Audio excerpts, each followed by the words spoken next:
கனிங் channel people நம்மளோட விஜய் ரமேஷ் அவர்கள் இப்போ உயிரிழந்துட்டாரு அப்படின்ற நியூஸ் நமக்கு நல்லாவே தெரியும். பட் இருந்தாலும் கூட அவங்கள பற்றியான நியூஸ் சோஷியல் மீடியாவில் செம்ம வைரலாக போயிட்டுருக்கு. நிறைய சஸ்பீஷியஸான திங்ஸ் அவங்க ஃபேமிலிக்குள்ளே நடந்துகிட்ருக்கு. ஸோ அதை பற்றிலாம் சோஷியல் மீடியா நிறைய பேர் பேசிகிட்டு இருக்காங்க. அது ஒரு முக்கியமான தகவல் என்ன அப்படின்னு பார்த்தீங்கன்னா, விஜய் ரமேஷோட வீட்டில் ஒரு நாய் இருந்ததாகவும் அந்த நாய் இப்போ விஜய் ரமேஷ்காக உயிரை விட்டுருச்சு அப்படின்னு சொல்லி ஒரு தகவல் சொல்லியிருக்காங்க. அது என்னன்னு சொல்கிறேன் வாங்க.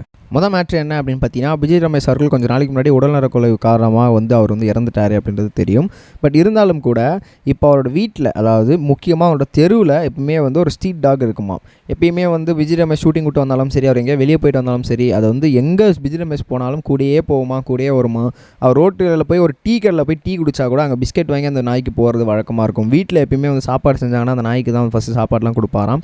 ஸோ அவ்வளோ ஒரு க்ளோஸாக அந்த நாய் கூட இருந்திருக்கிறாரு. அந்த நாய் கூட தான் எப்பவுமே விளையாடுவார். எதுனா ஒரு மனசு திருப்தியாக என்ன இருந்துச்சுனாலும் அந்த நாய் கூட தான் உட்காந்துக்கிட்டு கொஞ்ச நேரம் ஏதாவது சும்மா அந்த நாயை விளையாடிட்டு இருக்கிறது, அது கூட எதனா ஒன்று பண்ணிக்கிட்டு இருக்காருன்னு சொல்லி இருந்துட்டு இருப்பாராம். ஸோ அந்த நாய் இல்லாமல் நம்மளோட விஜய் ரமேஷ் சார் இருக்கவே மாட்டார். அதுக்கு அவ்வளோ அந்த நாய்க்கு அவருக்கு பிடிக்கும் அப்படின்ற மாதிரியும் சொல்லியிருந்தார்.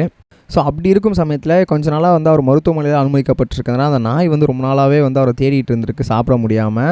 ஸோ அப்படி இருக்கும் சமயத்தில் என்னடா இது, இந்த நாய் சாப்பிடவும் மாட்டேந்து வேறு யார் வச்சாலும் அப்படின்னு சொல்லி ரொம்ப கஷ்டப்பட்டுருக்காங்க. விஜய் ரமேஷ் இப்போ இறந்ததுக்கப்புறம் அந்த நாய் ரொம்பவே அழுது அந்த சமாதியாண்டே இருந்துட்டு இருந்திருக்கு. சரி, ஓகே, அந்த நாய்க்கு சாப்பாடாவது வைப்போம் அப்படின்னு பற்றி சாப்பாடு வச்சா அந்த நாய் சாப்பிட மாட்டேன்தான். விஜய் ரமேஷ் வச்சா மட்டும்தான் அந்த நாய் சாப்பிடும் அப்படின்ற மாதிரியும் சொல்லியிருக்கிறாங்க. ஸோ அதனால் அது ரொம்ப நாளாக பட்னியாக இருந்து ரொம்ப ஏக்கத்தின் காரணமாகவும் சரி, அவர் மிஸ் பண்ண காரணமாகவும் சரி, இப்போ அந்த நாய் உயிரிழந்துருச்சு அப்படின்ற சோகம் ரொம்பவே ஷாக்கை ஏற்படுத்தியிருக்கு அப்படின்னு தான் சொல்லணும். ஸோ அதை பார்க்கும்போதே ரொம்பவே கஷ்டமாக இருந்திருக்கு. நிறைய பேர், அது மட்டும் இல்லாமல் அவங்க family members already Vijay Ramesh இழந்த ஒரு பக்கம் ஃபீலிங்கில் இருக்கும்போது தன்னோட ஹஸ்பண்ட்காக ஒரு நாய் உயிரை விட்டுருச்சு அப்படின்னு சொல்லி அவங்க ரொம்பவே இன்னும் வருத்தத்துக்கு உள்ளாக்கப்பட்டிருக்காங்க. ஏன்னா அவர் வச்சா மட்டும்தான் சாப்பிடும், அவருக்காக தான் மட்டும்தான் அந்த நாய் இவ்வளோ நல்லா இருந்துட்டு இருந்துச்சு. இப்போ அவர் போனார், அந்த நாயும் அவர் கூடயே போயிடுச்சு அப்படின்னு சொல்லி ரொம்பவே எல்லாருமே கஷ்டப்பட்டுட்டு இருக்காங்க. சொந்த விஷயம் சோசியல் மீடியா செம்ம வைரலாகவும் போயிட்டுருக்கு அப்படின்னு தான் சொல்லணும்.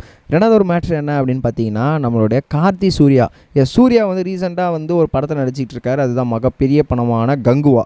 அந்த படம் இப்போ ரீசெண்டாக ரிலீஸ் ஆக போகுதுன்னு சொல்லி கொஞ்சம் தள்ளியும் போட்டாங்க. சரி, ஓகேன்னு பார்த்துட்டு இருந்தா இப்போ அன்அஃபிஷியல் ஒரு நியூஸ் வந்திருக்கு. அதில் கார்த்தி ஒரு கேமியோ ரோலில் நடிக்க போகிறாரு அப்படின்னு சொல்லி.